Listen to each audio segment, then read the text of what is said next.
Today we're talking about the Garmin Lily 2 Active. But before you go out and buy this watch, at the time of filming this, the new one, the Garmin Lily 3, is supposed to theoretically release here in the next few weeks at CES in mid-January. I'm filming this at the end of December 2025, and so any time in the next few weeks, we should theoretically see the next version of this watch. So I just wanted to warn you before you went out and bought it. But if you're watching this video because you're considering buying one secondhand, or thinking maybe I'll save some money and get the older version because the new one isn't even worth it, then you're in the right place, because that's what we're going to talk about here in this video. So here we have the Garmin Lily 2 Active. And like I say, I would hold off on buying this watch right now at the time of filming this. This is late December of 2025. Supposedly, there are rumors that the Garmin Lily 3 will be coming out at CES here in January in a few weeks. And so I'd hold off on buying this particular watch. But in case you're considering buying this one used, because the deals are going to be great on this for a while, these are kind of my overall thoughts and considerations about this watch and impressions. I got this from my wife just a few days ago at Christmas time, and she's been using it ever since. And we've both been able to test it out and really kind of get a feel for what this watch is and what it does. And it's kind of unique. Like, if you've been watching the channel, I'm somebody that uses the Instinct. I also use the Enduro. There's also the Epix and the Phoenix. And so I very much use the regular Garmin watches, you know, the 5-button layout where you have the 3 on the left and the 2 on the right. And that's just traditionally how the Garmin's work. And so when I used the Venue X1, that only had 2 buttons, and it was a little bit odd to use. And you can watch that video up in the corner if you want. I kind of was confused by that watch. It was very much a Apple Watch clone, but in the Garmin form factor. And so this kind of goes that same way. And I know the newer Venue 4 is also going this route as well, in regards to only having 2 buttons on the side and nothing on the left side, and just operating on touch. And so from a traditional Garmin user standpoint, it's a little bit confusing, but if it's your only or one of your first smart type watches, you're not going to know the difference. It's just that you have to rely on actually touching the screen. Us old fashioned Garmin users have just never had to touch the screen if we don't want to or don't need to, because you can operate the watch traditionally without buttons. And so that being said, this one has 2. It actually has technically 3 buttons. This little one down here is technically a button. It's not touch sensitive though, in the sense of like touching a screen. You have to actually like really press it, like pretend you're pressing a button, and then it'll vibrate and cycle through. And so that took a little bit of getting used to. Now, I will say right off the bat that if you're looking to get this watch for hiking, I would not recommend it, because there's actually no hiking profile installed for the watch. I think that's kind of ridiculous personally, because Garmin has literally mapped the world. They have GPS data for everything. Like, if you have GPS coordinates, you're going to know the elevation of a certain point. And even if you have barometric pressure in conjunction with your GPS, you can still determine elevation. Granted, this does not have a barometer built in, I don't believe. I'd be surprised if it did. And yeah, it just seems kind of weird. Like, at least you could pull GPS coordinates and give a rough estimate of elevation at that point. Yeah, like after the fact, after your hike. And so there really is, there's no hiking in this. And that's super odd, and something that neither my wife nor I knew. I guess we kind of just took for granted when we were buying it, because we figured, oh, of course it's going to have hiking. It's their basic GPS watch, right? Nope, it doesn't. And with us living here in Colorado, hiking is one of the things that we do most often. And so it's something that is a bit of a bummer. Like, you can always just start a walk and then try to modify your hike later if you know the elevation, or if you went with somebody that has elevation. But it's kind of ridiculous that they don't have that built in. I really hope that the Lily 3 solves that. Like, from my opinion, if that's all that they change about the Lily 3, it would be a win. And so that's kind of the biggest downside of this watch. But that being said, if that doesn't apply to you and you don't care about hiking, like, they obviously tailored this watch for people that live in the city, that don't get out in the woods too much, that go to their yoga, go do their walks, go for their runs, stuff like that. Just basic things. They're not out there navigating and trying to get on the trails. Like, then this is kind of a solid watch. You can see that the face design is actually pretty unique. That like swirl etched, like, that's actually the hardware and the face of the watch itself. Like, you could like get underneath the glass and the plastic and feel that. And so when it's on your wrist and the screen is off, that's just what it looks like all the time. It kind of looks like a little pendant or a little piece of jewelry.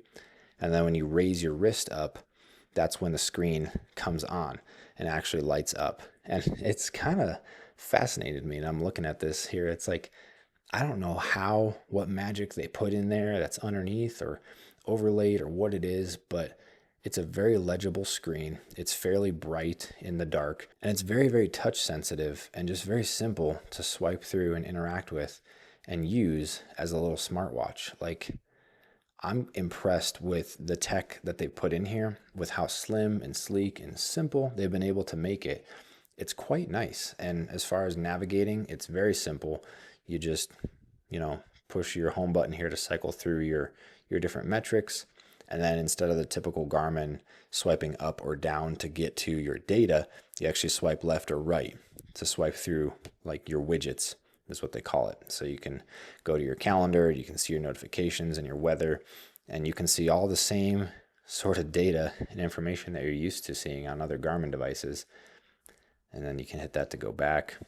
And then you can hit your home button to return back home, or this also functions as your typical back button. And then this top right button is your typical start stop workout like most Garmin's. But you push it just to start your workout, and it'll track natively on the watch itself because it has a GPS built in, as opposed to the older Garmin Lily 2 or the Garmin Lily, which piggybacked off of your phone's GPS to be able to get location. This has it built in by itself.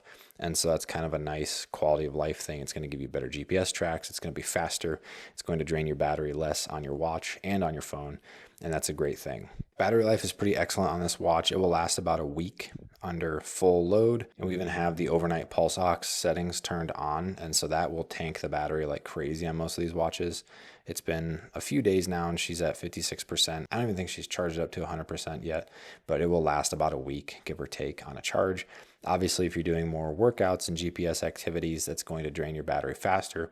But just using it as a regular old smartwatch and not tracking anything, it's going to give you about a week, which is nice. And, contrast that to the Apple Watch, especially given the size. Like, it's impressive. I think Garmin did a great job with the battery life on this. Okay, talking about size of the watch now, I could put it on my wrist, but that doesn't really tell you much of anything. That is, not meant for me. That's not the watch that I'm going to be wearing. And so I'll do my best to try to give you a size comparison here. We struggled to really find a size comparison when we were looking for her. So here's a few common objects to help maybe give you an idea. This is a standard spoon, kitchen spoon, like for, eating, I guess. You have like a AA battery. That's kind of next to the watch there. You have a typical lighter. So that's kind of the size comparison. And then I will also grab my phone here. This is just the iPhone 17. And so you can kind of draw comparisons that way. It's kind of it's not too much taller than like the camera bump layout plateau, like the two cameras on your phone. And so if you're kind of looking at it in that like size of things, like it's kind of that general size. Like, it's not huge. It's not tiny, but it's not huge. As far as Garmin's go, it's tiny, but yeah, make of that what you will. But that's it. Overall, it's kind of a really unique little watch. I kept saying for the first few days, it's really weird compared to just the normal Garmin's that I use and that I've been used to. It's very weird, but it makes sense. If you're somebody that's not doing a lot of workouts, you're somebody that's not doing a lot of, hiking and navigating and just getting outdoors, and you're not like an athletic type person, but you still want more of a health monitor, and then you want to occasionally track your walks or occasionally track yoga or a run every now and then, just simple stuff. Like, this is it. It's perfect. There's more borders on that like health tracker as opposed to more of like a dedicated fitness tracker. And so if you want something that's just lightweight, simple to manage, long battery life, that's going to give you proper good readings about your stress levels and understanding kind of your body throughout your day and your life, and track a walk every now and then, this is an excellent device. And right now it retails at $250. It's been discounted heavily with the holiday season right now because of the new one coming out, I assume, like I say. But normally you're right around $300 to $250 for this watch. I would expect the new one to come out about that same price point, and then you'll find deals on these everywhere. But that doesn't mean that it's going to be worth any less when the new one comes out. I think this one would still be a steal of a deal. Like I say, depending on what they do with the new one, I don't think it devalues this at all. If anything, it'll just become more affordable. But those are my thoughts and my opinions on the Garmin Lily 2 Active. Thank you so much for watching, and I'll see you in the next one.